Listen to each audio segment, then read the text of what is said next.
All right, what's up, everybody? Welcome to Off the Rail. And guess what, guys? Today we're going back to Delaware Park, which is weird because if you look around, not our normal setup, because to my right is not Tom and Tom Racing. So I'm sure a lot of you are relieved to not see him here, but we do have our friend graciously filling in from Trust the Profits, El Hombre. What's going on, man? How are you doing? What's up? And I know the first impression is this guy's way better looking than Tom. That's a true story. That's what everyone's thinking right Much smarter than Tom. Also true. No, thanks for having me, man. Appreciate it. Tom let me know he couldn't make it tonight and asked if I could fill in. So yeah, of course, man. Good to be here. Yeah, and it's good to actually meet you. I'm meeting you now for the first time, and obviously Trust the Profits, they're doing the Tour de Force contest, which I'm a part of, and have, I think, neglected now to put an entry in for about 2 weeks, and also not doing very well. I don't think I've made money since the first week, but it's a tough one. The last few especially have been, turf races and big fields. I would say out of the 30-something people competing in that thing, probably about, 6 or 7 people are actually doing well. So yeah, there is a lot of rounds left. So we'll see how the Breeders' Cup shakes out. Well, because I think you were doing like most every Breeders' Cup race. Every race, there's 14. Yeah. 14 so I got plenty of time to make this comeback. Yeah, yeah. What you're saying, yeah. Half the series is the Breeders' Cup rounds. So good. Yeah. That I'm a closer. I'm not. I'm not early speed, so that's good. I'm middle of the pack, so it's not like I'm doing awesome either. Tom says you look a lot, or Dennis says you look a lot younger today. Thanks, Dennis. Appreciate that. But so I know it's Sarah put this up and she advertised we're doing the pick 4. I believe we were going to do the pick 5. Are you ready for the pick 5 or the pick 4? What do you want to do? Yes. Yeah, I'm ready. And for everybody out there, Delaware Park, I think I've capped this track probably 2 or 3 times ever. So, which is 2 or 3 times more than anybody listening will probably have capped. Grain of salt, baby. Grain of salt. So with that being said, thank you for being here. Tom's obviously on vacation. He's on the beach somewhere, as you guys seen last week, in Taiwan, I believe. So we'll see him back probably next week. But let's hammer this pick 5, because when I looked at this card, I didn't like it. And when I don't like it, it typically means that there's a lot of money to be made, which I think there might be in this card, because this card is weird. And I hate my ticket, but I'm going to play it. And I'm going to go with it. It was raining there today when I looked at the weather forecast. It's supposed to be nice tomorrow, so hopefully we'll still be on the turf, but who knows? But I'm personally playing it as it's going to be on the turf, since we're going to have a nice day tomorrow, but we shall see. Yep, same here. All right, so that being said, watch it go off the turf tomorrow, and this whole thing was kind of a waste of time. It was a good time, though. It'll be a good time at the very least. So let's just dive right in, man. We're starting off with race 3. This is a 3-year-old and up maiden claimer for $16K. We are 1 mile and 70 yards. We are on the turf. Do you want to kick this off, or do you want me to go? Yeah, first off, I'm doing 2 tickets. I don't know the people's budget. I did a $45 ticket and I did a $135 ticket if you want to go deeper, because like you said, I think there's some money to be made. There's some bomb potential here. So I think the must plays here are the 7 Mutaka. I'm sure that's pronounced perfect. Mutakamo. Oh yeah. Yeah. And Estilo Veronil, which is even harder to pronounce, the 8 horse. So the 7 and the 8, I think, are must plays here. That's the chalk, obviously. Jaime Rodriguez, the jockey on the 7, top jockey at the track. I did some research, if you can't tell. But on my deeper ticket, right, yeah.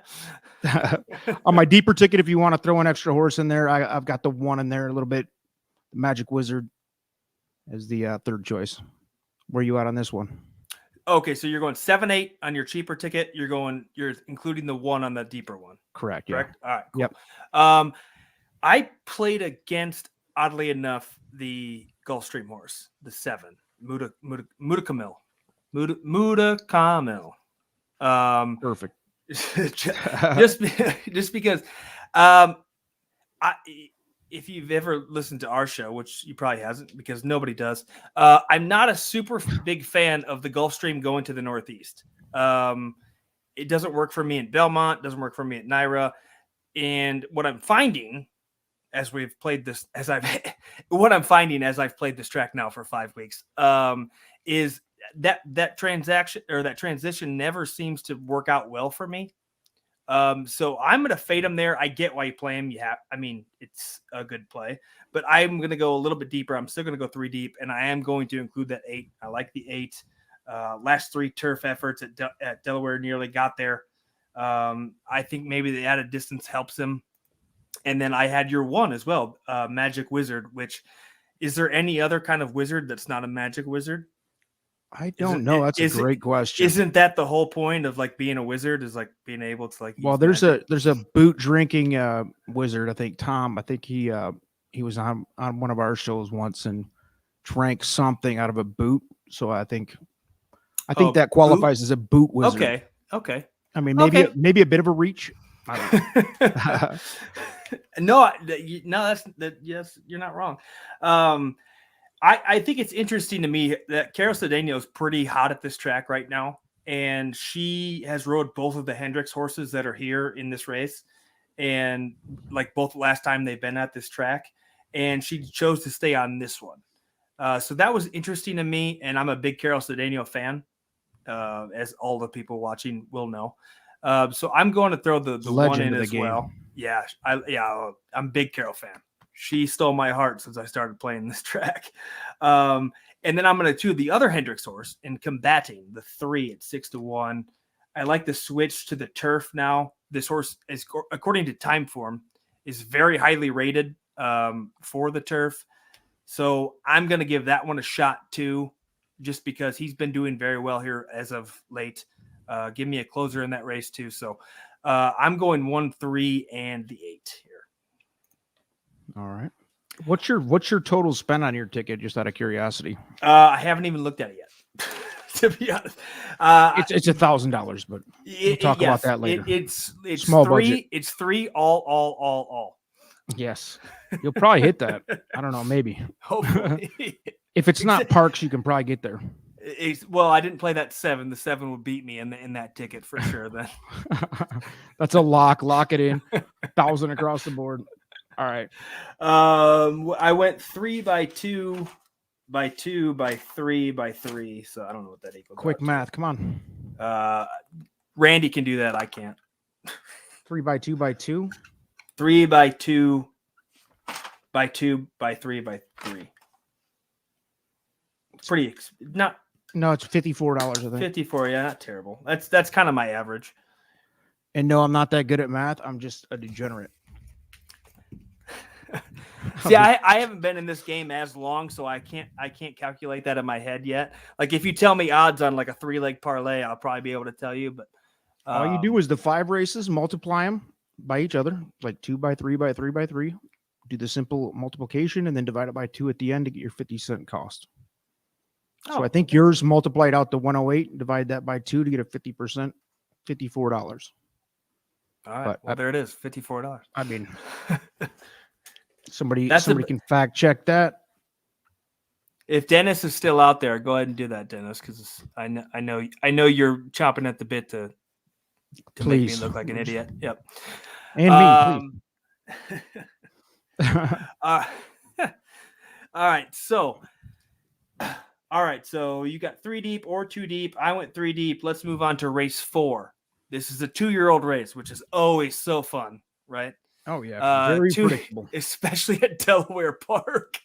2-year-old maiden special weight for $38,000. We are going 5.5 furlongs. We are on the dirt. We got a 7-horse field here. What do you got going on here? I'm locking in 3 deep on this one as well for both tickets. Intrepid Daydream, the 6. Again with Jaime. When you don't know anything else about a track, you go with jockeys. That's my theory. Solid move. Solid move. I really I don't cap this track. That's an 8-1 morning line, so you can't accuse me of being a chalk murderer. But also, I'm adding in the 7, which is the chalk 2-1 Determined Truth, and the 1 By the Best. I mean, that's a 6-1-7. I think that's again a 7-horse field, so I'm covering 3 of them. I mean, I couldn't see cutting it much thinner because I think the 6-horse 8-1 has a shot to win here. And if you gotta, if you're gonna spend money on a pick 5, you gotta have some prices that can hit. Yeah, so when I first went through this one, because when I looked through it the first time, I was on the 1, and then I kept looking through the race, and I'm like, I don't know where else to go here. And then when I looked through it again, I was kind of like, I still don't know where to go here. But I didn't want to go 1-7. I wanted to give me something else with the price. And I seen Intrepid Dream. I like Intrepid Dream. It's interesting to me too, because this horse debuted in the stakes race here at Delaware. So obviously, old Gary thinks highly of this horse to debut him in a stakes race and for a 2-year-old. So 8-1 is an awesome play there. I did not play it. I probably will at the end of the day, knowing that. Like when it comes time for me to put in my bet, I'm gonna be like, yeah, I can't leave him off. Yeah, exactly. It's only an extra $20 or whatever it ends up. Yeah, because I don't want him to beat me. Like knowing that in the back of my head. If that horse beats you tomorrow, you're gonna hate yourself. Exactly. At this point, for sure. I ended up going away from the 1 after I took it the first time, strictly because after I looked at everyone else, I was kind of like, God, I know it's in the one angle I like a lot of times is like 2 and 3-year-olds who have been competitive and then have taken a long layoff and had a chance to mature and they come back. Because I think a lot of times you get a good price there. If this horse was higher than 3-1, I'd be all over it. And this will be the horse that beats me. So congratulations, you hit the second leg because I'm going to go with the 4. She's a fast one. I thought you were already out in the first leg though. Well, when I play the pick 4, I'll be out in the first leg of that one too. It's good. Yeah, if you're going to get out, you want to be out in the first leg. That way you can recover your money on the pick 4. Yeah. So she's a fast one. I have no idea where the track that ran it last time was it Titanium? Titanium? Yes. I heard of that track today. Titanium. Titanium. It's well renowned in Europe, I think. Is that where it's at? I have no idea what you're talking about. I didn't either, but I see a horse here who comes in who's been put it in a 60K maiden special weight up at Keeneland, went over to Belmont, 75K maiden special weight up there. So clearly I think they went down to Titanium or Timorium, whatever it's called, trying to just get that win after the trainer change. And so now I think Lynch, who has been doing super well here, winning 26% out of 57 in the money more than half the time. Clearly there was a special plan for this horse, and I think 6-1, it's just interesting to me. And I kind of like getting 6-1 over the 3-1. So I went with that, but, and you're going to end up with that 8-1 on the 6, cause you're not going to be able to leave it off the ticket. So yeah. So you have some realistically there. Yeah. And so my ticket isn't going to be $54. It's going to be whatever it is after that, because I'll end up throwing that 6 in there. So I'm going $72. I'm going to say. All right, I'm looking at more like a $72 ticket. All right. Well, so if we go the 3 there, all right. So I'll take that. That's fine. Okay. All right. So that's my messed up view of that race. And so let's move on to race 5. Hey, at least we're being honest here. Yeah, really. Maybe I get one of those. Maybe the 1 scratches, and I feel a little safer there. Let's move on to race 5. Another awesome 2-year-old race, especially because it is a maiden claimer for 25K on the turf. We're going 1 mile and 16th. What do you got here? I literally have in my notes, go as deep as you can afford to go. I went 5 deep on both my tickets. This is the deepest race of the sequence for me, for sure. I think you have to include the 3, what is that? Super Pronto, the 10, Mhm. Accelerator, Accelerator. Sea Catch, number 1. The 11 horse is Prince of Portland, and I added the 7, Arlo Bello. So 5 horses deep, 310, 111, 7. The 8 So is Arlo Bello.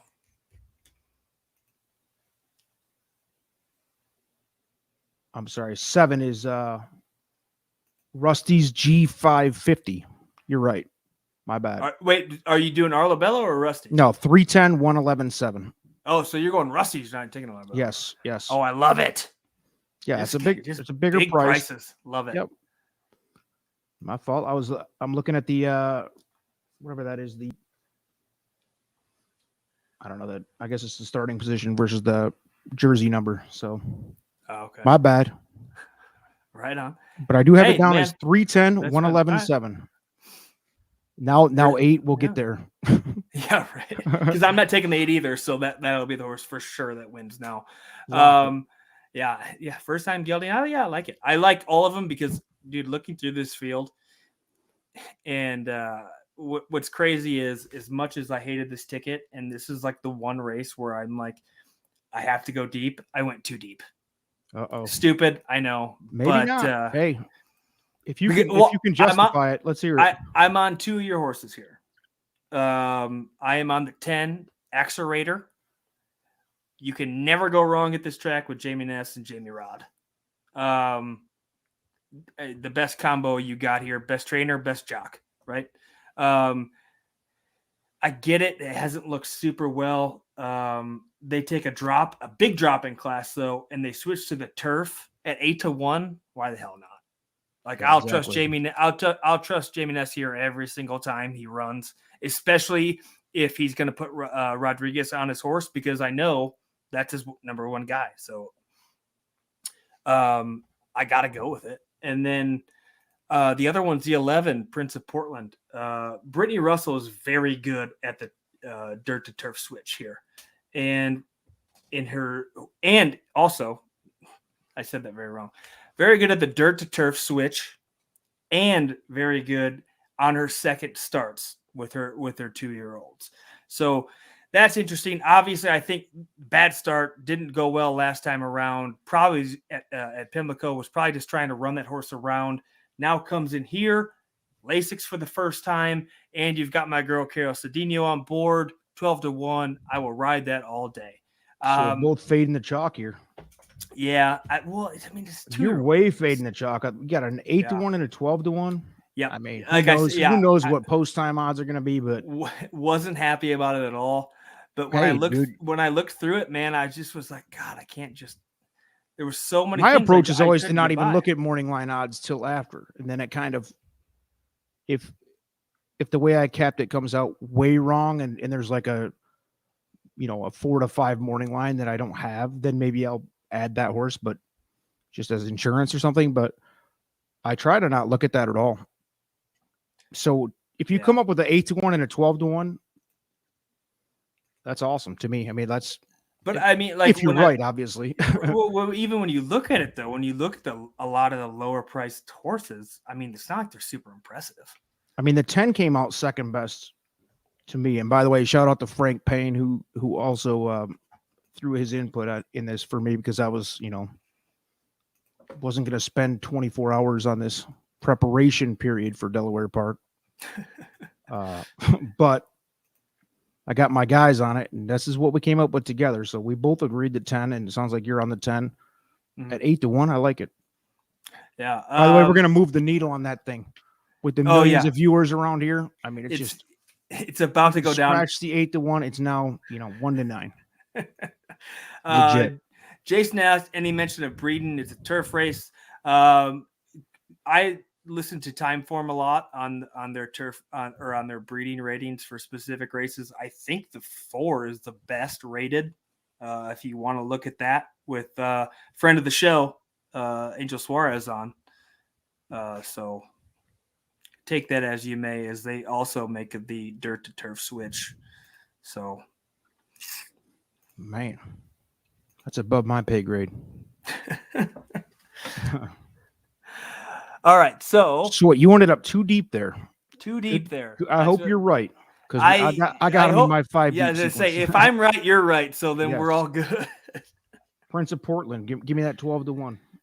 Yeah. Like I said, Brittany Russell rates very highly in all those categories that she's currently trying to go for here, and I don't think you can ever go wrong taking a Carol Cedeno horse here at this track because, God, I mean, she's been on a tear lately. So, let's move on to a little bit more of a shallow field in race 6. We have an allowance race, big time, $42,000 for 3-year-olds and up. This time we're going a mile, and we are on the dirt. Big banger race here. Big purse. Which in a 6-horse field too, I almost went. I went 3 deep. This is my opportunity to single. Okay. On my cheaper ticket. All right. The 2 Flight to Shanghai, which is the chalk 9 to 5 morning. Yep. Mikey Sanchez, a god, touring god. He's good everywhere he goes. Guy races at about 35 tracks a year, it feels like. I don't know, on paper, that's the best horse with a bullet. If you want to add a second horse in, I'm adding the 3 Misty Taste, which is 6-1. I don't see anybody else besides those 2 having a shot to win here. I mean, obviously the 5 is the second choice morning line. I didn't see the 5 being a better horse than the 3. So I think the 2 is a single if you're gonna single here, and add the 3 as my second choice. I don't feel the need to put the 5 in here, although as the theme of the week goes, that might be the one to upset you if you're going to get upset. But I'm doing the 2 on the single, 2-3 on my deeper ticket. All right. Well, it's not going to upset me because I got it in there. And the reason being is if there's one thing I've learned from this show is that Claudio Gonzalez is absolutely excellent off the claim. I've gotten a chance to watch this horse who's done fairly well up in claimers at NYRA. I know it's 7 years old, but has been running really well recently up at Belmont and NYRA, and now comes back off the claim. Claudio Gonzalez off the claim, 100% rating on time form. Tom vouches for it as well. So I'm going to throw it in there. I know it's 7-2. I wish I could get more than that, but man, it is what it is. You telling me I'm going to pay for leaving him off? Maybe that'll be my last second throw in. I don't know. Dude, you might, man. Honestly, I probably wouldn't have either, but again, that Gonzalez off the claim. It's actually highlighted on my sheet. I just had to narrow. Yeah. And that was, it's a slim field. Like you said, it's only 6 deep.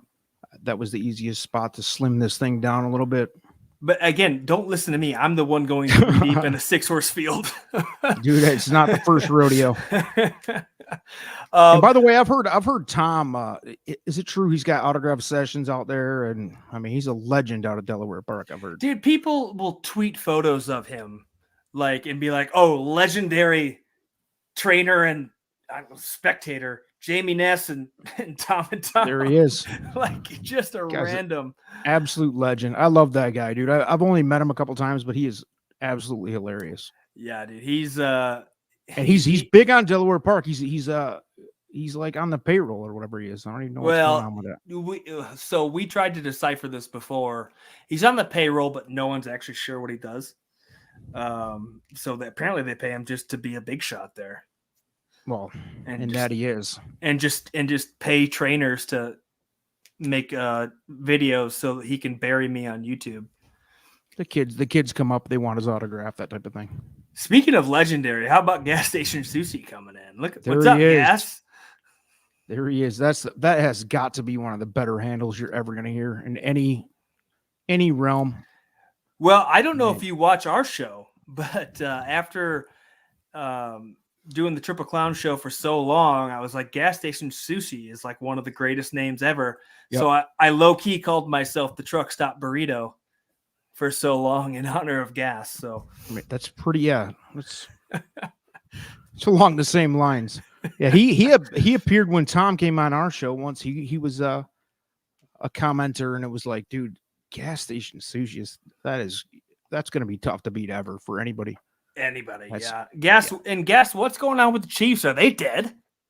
Whoa. Oh, I man. saw it. Looking bad, dude. Looking bad. Oh, they might be dead. Who knows? Looking like Zach Wilson and the Jets out there.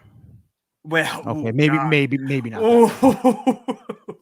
I just said that because I put out a video that I'm getting just absolutely annihilated for on YouTube, which is awesome. A Zach Wilson retirement plan video is already in the mix on YouTube. Trust the prophet, search it up. It's basically that kid's career is over in 3 weeks. It's already done. 3 weeks, not even 3 years. No, Doesn't even get. I don't know why they write out his rookie contract. No. Pull the plug. Pull the plug. His attitude's shit. Can I swear on this thing or no? I don't even know. Dude, you can say whatever you want. Sorry for 3 sorry weeks. for that, but I mean, if you're a Jets fan, dude, now's the opportunity to just find a new team. Yeah, find a new sport, guy. I mean, what are you doing out here? Zach Wilson's your guy with the Karate Kid bandanas on and all that thing. I mean, how about a little Mormon coming out there from fucking the middle of nowhere, Utah, and then going to New York? I mean, that had disaster written all over it from draft day. Could he be more hateable? The most punchable face I've ever seen, too. I mean, just guys, that team's going to be. It's 17 games now this year. I've been corrected, right? Not the normal 16. Mm-hmm. I don't think they'll win one. And I hope Wilson gets punched in the face all 17. No, like a Myles Garrett situation where someone just comes at him with his helmet. Yes. Yes. Well, no hate though. No hate towards the Jets. Well, I mean, it's hard to hate the Jets because they're so bad. But I'm a Lions fan, so. God, I'm sorry, man. I know. Yeah. I'm rooting for Stafford, though. I'm a big Stafford guy. To see him go out to a real team, I'm pumped on that deal. I love Stafford, and the Rams was a perfect fit. I think they got a shot. Dude, I had the Rams as my favorite to win that division at the beginning of the year. Dude, Stafford's been so underrated for so long. Forever. It's hilarious when you listen to guys who have been in the NFC North for so long. And I know we're getting way off topic, but sorry about that. Yeah, well, deal with it, people. It's probably more entertaining than our picks. When you've got guys like Aaron Rodgers, Jay Cutler, who have played in that NFC North for so long, they're like, dude, this guy's been up here slinging it for years and doesn't get credit. Like, that's big praise from the rest of that division. And to play for the Lions, dude, and to be there for like 10 years and to be solid, he hasn't been Hall of Fame worthy, nothing like that. But to have a positive attitude through the shit that being a Lion puts you through, I can tell you, I got 100 friends in Detroit. That's where I grew up. There's nobody that says a negative thing about that guy. And that's hard to accomplish. I mean, like Kelvin Johnson was that way too as a Lion. Like he's just a solid dude. Normally if somebody's an asshole, you hear about it, right? And Stafford's a beast. I mean, just a cannon arm. He's the toughest MFer out there.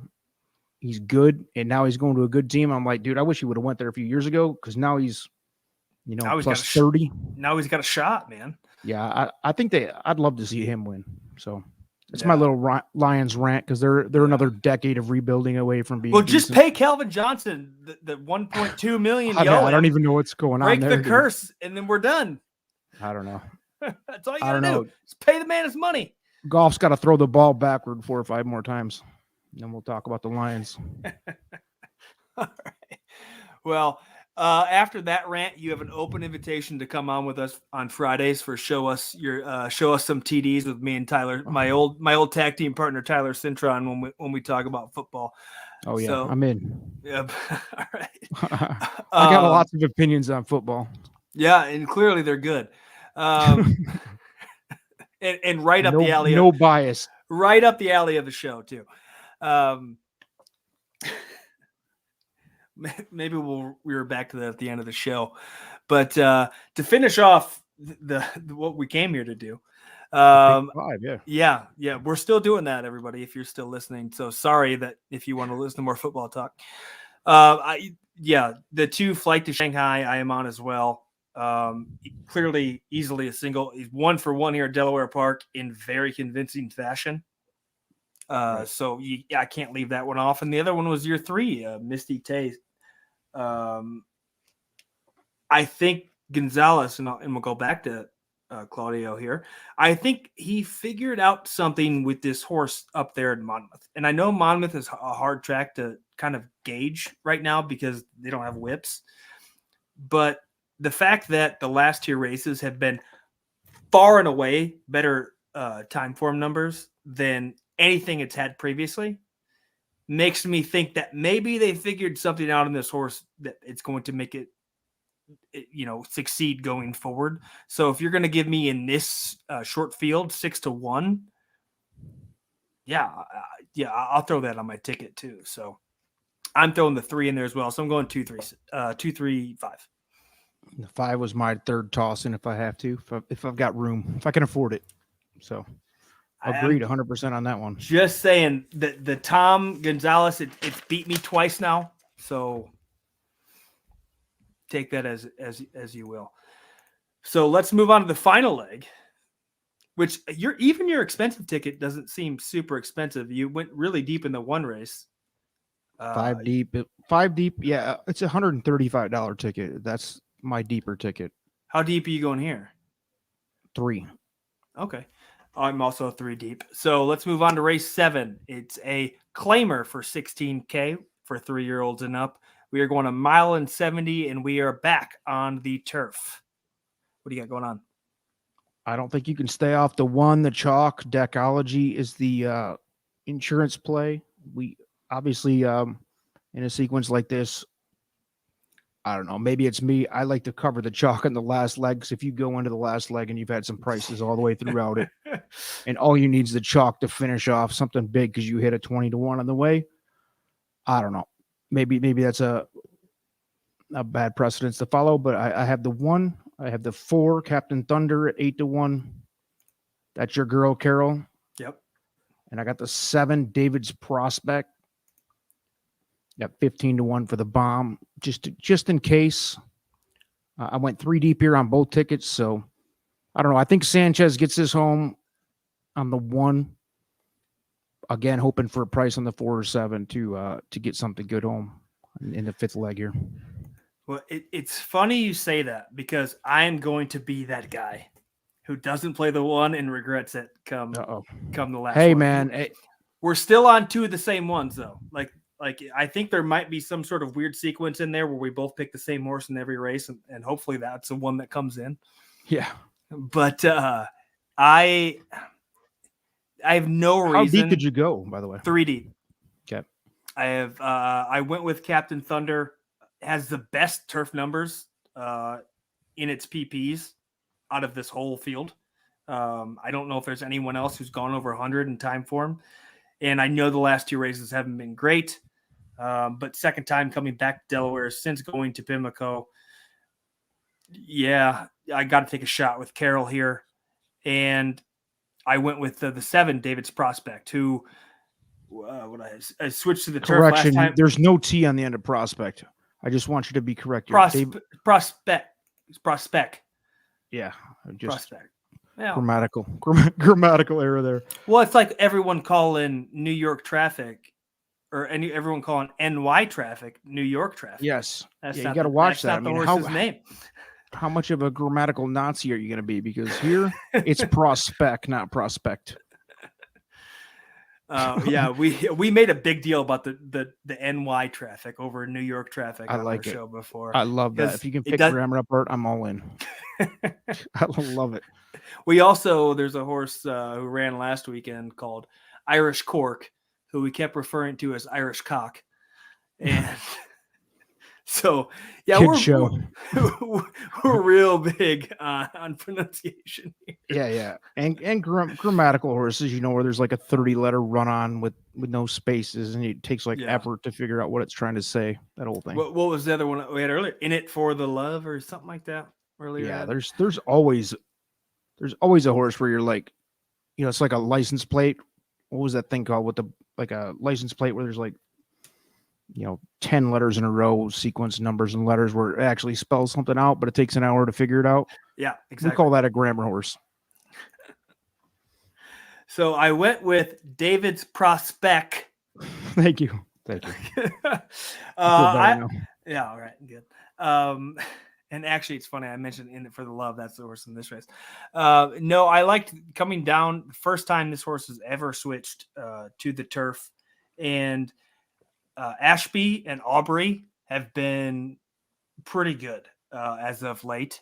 Aubrey Green has beaten me more than once in these like longer sequences when we've done the pick 4, pick 5. And I felt like if I didn't include her in the last leg, this would be the time that she would beat me. So I had to go with her here because the one time I think I didn't ride an Aubrey Green horse who was like 38-1, I would have hit the pick 5 for, I don't even remember, for like 7K. For a vomit worthy amount. Yes, exactly. After we just had her on our show. Like immediately following that. Yeah, right. You love fading a guest. Yeah. Yeah. Just blatant disrespect for the guest you just had on. So I could not go against her here. Especially because I have a good enough ankle here to ride it. So I'm going to go with it. And the other one is that big run. And your spend wasn't bad, so you might as well. Yeah. Tap it in just for safety. Yeah. Just tap it in. Just tap. H. Gilmore reference. I like it. And then the other one is the run on, or what was it? Grammar horse? Grammar horse? Grammar horse, yeah. In It for the Love. I like a younger horse, and 4 is kind of my cutoff for that, who has shown a lot of promise and then gets a really big long layoff and comes back, because I always hope they're going to come back just a tad bit more mature and look just as well. And especially too, because this is the second time this horse coming from Tampa is going to be running at Delaware. And so horses run longer than this distance before. So the 7.5 at Delaware and losing by 6 doesn't scare me a whole lot. I think this horse has been here now, has been able to run here now. And if you're going to give me 12-1 again, like I'm just going big in the last one. I like it. So if I'm alive and that one beats me, the one. It always feels good to go big in the last leg. Yeah. I mean, I probably have some flaws in my ticket structure to build for late, just to cover more ground at the end, because it feels so horrible to lose on the 5th leg if you catch some prices along the way. And I don't know, it's probably a tragic flaw of mine that I'll tend to have more coverage than I need at the end, if anything. Right. And I go, and like you said, we joked about it at the beginning, but the first leg of a pick 5, maybe that's a single or double. It shouldn't be a single or double, because I just know that I can just do the pick 4 after. Right. But yeah, that's you're not going to make up for it in the 5th leg. And don't get me wrong, I'm no expert on ticket structure. That is for sure. But I tend to go with these horses I like and have a feeling about. If I can find a horse that's a good price and I can make a case for it, I will throw it in there wholeheartedly. But again, from top to bottom, I didn't like any of this card. So this will be the one. My history at Delaware Park, it's pretty standard. I mean, in the 2 other times you played it, yeah, and that's no disrespect to Delaware Park. I mean, we try to play the big shows and as often as possible to get the most people involved. But there's always a lot of people involved in tracks like Delaware Park. So, yeah, well, I mean, especially in the middle of the week. I mean, yeah. You will rarely see the Triple Clowns on Friday handicap we'll go wherever the people want to go, because that's where all eyes are going to be on. Same. So you got to talk about that. So, but what we tried to do with me and Tom here was just kind of bring a little bit. So we've been doing Parks. I think it's smart. We did Parks twice. We did Delaware twice. Once Delaware's over, who knows what we'll do. But we kind of want to just bring a little bit, especially during the week, because, I mean, a lot of people. That's a good idea, man. I mean, even if there is a card at Churchill or Belmont right now, it's like, it's not going to be that much better than here. So why not, give some attention to the smaller tracks that need it. I like it. I think it's a good idea. We had Chris Griffin on, the announcer for Parks, last week. And Yeah, he was such a super cool guy. He sent us hats. We wanted to try to like, kind Jealous. of bring a little bit like of a because they had the big cards, so then we handicapped like their Wednesday cards. That was sweet. Saturday was sweet there. They had Saturday the big was show over there at Parks. Saturday was very fun. What did you think about the Penn Derby? I think it went down. I mean, if I have a video, the Trust the Profits video, I called that race superbly, and I really pat myself on the back because normally I'm just an idiot, but it went exactly as planned for me. The only thing I would say is that we put the video out before Keep Me in Mind pulled out of the race, so I had that horse charging for third, but no, it went exactly as I thought it would.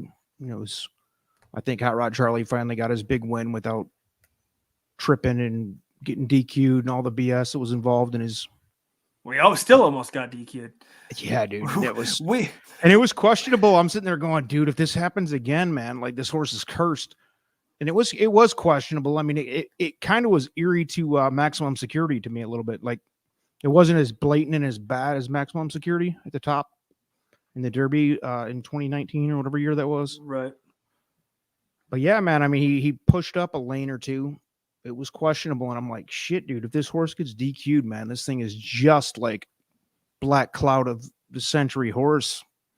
But I didn't think they would DQ him. And I think they made the right call on that. We're trying to get a prop bet going for if there's an inquiry in Hot Rod Charlie's next race, because it does seem to just be a trend. And what's the odds? 50-50? I mean, it's like straight even money. Yes, no, even money. Like what? Like Flavian, what are we doing here? Can we control this? I get Monmouth. Yeah, that was a freak. That was a freak accident. Yeah. I mean, but those two, I actually called it. I was like, and I was being a smart ass like always. I'm like, Hot Rod Charlie goes to the point. Midnight Bourbon sits on his right rear hip, standing outside of him. They jog around into the top of the stretch, and that's exactly what happened. And I'm like, hopefully this time they don't trip over each other. But instead, Hot Rod Charlie just shoved them up a couple lanes, but still debatable. I mean, I don't know. I probably would have went berserk if they would have DQ'd him, but I'm sure there's people out there that wanted it the other way too.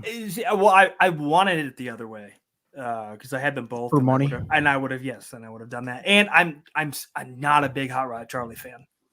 Like I'm not.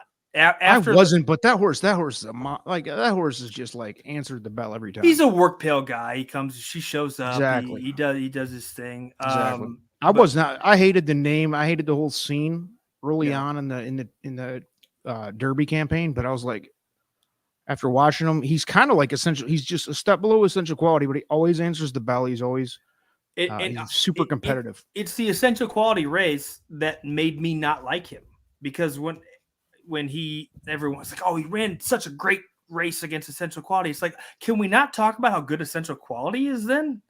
Because everyone wanted to seem to talk about Hot Rod Charlie after that race. And I'm just like, hey guys, can we not remember that this is the 3-year-old who's lost one race and is easily the best in this class? Can we give him some love? When Essential Quality's moved into like legendary territory too. Like I just, depending on how the Breeders' Cup goes.